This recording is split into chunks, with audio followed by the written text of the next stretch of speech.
What's that? Meal. Yes. 开心 is happy. Tech industry professional Sam Khan and his wife Jane are testing their daughter's Chinese. Surprised at all the words she already knows. They bought this house a year ago and set up home here in Kaohsiung, Taiwan's largest port city.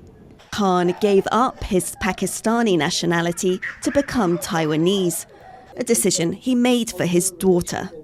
You know, it's a highly developed country with very safe, good education, good quality standard of living, and I wanted my daughter to have access to Taiwan, have the right to live here freely as a Taiwanese.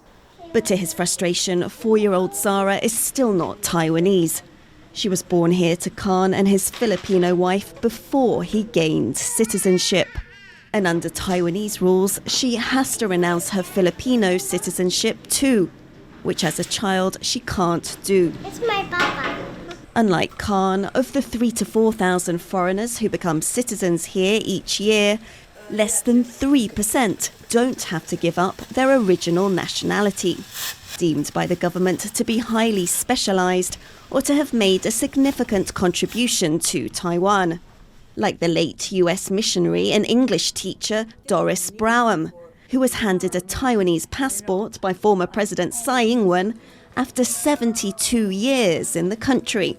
Now a campaign is pressing the government to make it easier for foreigners to become Taiwanese, arguing that more citizens could even help Taiwan as it faces an existential threat from China. One of the things that, China is putting its mark on Taiwan is to say that, well, you guys are mostly ethnic Chinese, and hopefully with more diversity, with more countries and their people invested in Taiwan on a longer term basis, this will provide some type of even greater hesitation on the part of China to be like, well, we're just going to take it over.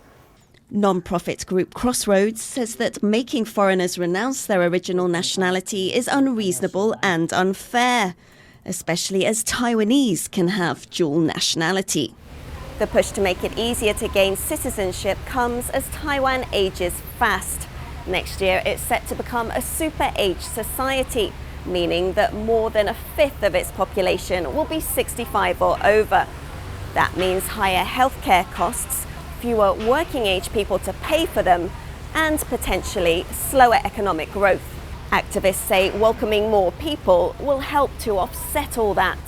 But the Ministry of Interior declined to say whether there were any plans to change or debate the nationality law, telling TaiwanPlus that foreigners must renounce their nationality to avoid active conflicts of nationality between parties in enjoying rights, performing obligations, and national loyalty. Khan, who works for a firm making materials for high-tech devices, remembers his citizenship process as stressful, at times fearing he might become stateless. Despite that, he says he doesn't regret it.